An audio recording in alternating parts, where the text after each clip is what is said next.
April 9, 2022, Sycamore Lane, a quiet street in small-town Iowa, was shattered by a scene no one would forget.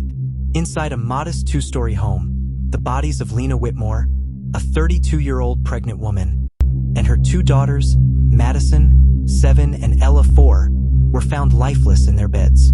There was no forced entry, no signs of a struggle, just an eerie, quiet stillness.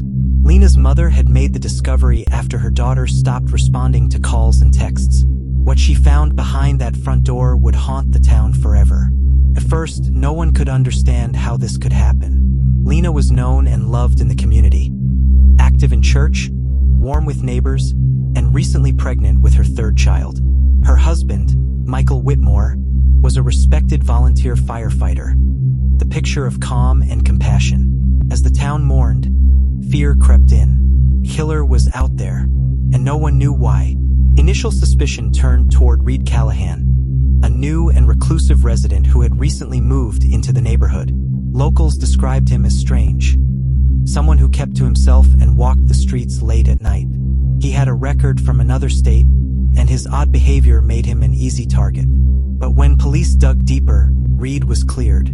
Security footage placed him miles away at the time of the crime. DNA found at the scene didn't match his. That's when detectives started looking inward at the family itself. Behind the scenes, investigators were combing through Lena's digital footprint. One discovery changed everything. A second phone hidden in the glove box of her car. On it were months of messages with two different men, revealing a secret life Lena had carefully kept hidden. These weren't one-time flings, they were ongoing affairs. One of the men, according to the messages, had reason to believe Lena's unborn child was his. Investigators ordered DNA tests on the two girls and the fetus. The results were shocking. None of the children were biologically Michael's. The perfect family portrait had been a carefully staged illusion. Detectives now shifted their focus to the grieving husband. When confronted with the DNA evidence and his wife's hidden affairs, Michael Whitmore broke. He confessed to the murders.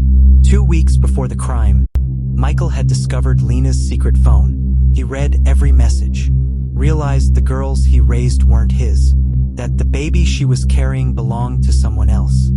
He described the moment as soul-breaking, a betrayal so deep it unhinged him. On the night of April 8th, while Lena slept, Michael smothered her with a pillow. Then he walked into his daughter's rooms. He told police he did it gently, because he didn't want them to be afraid. His words sent chills through the interrogation room. Michael Whitmore was arrested and charged with 3 counts of first-degree murder. He was found guilty and sentenced to life in prison without parole. The community never truly recovered. What had looked like a senseless killing by an outsider was, in fact, a calculated act of betrayal and rage, committed by the man who had once been seen as a protector. Sycamore Lane will never forget the family it lost, nor the darkness that can hide behind a familiar smile. In true crime, it's easy to look for monsters in the shadows, but sometimes, the most terrifying ones are already home. Subscribe to True Crimes Archives, where the truth is darker than fiction.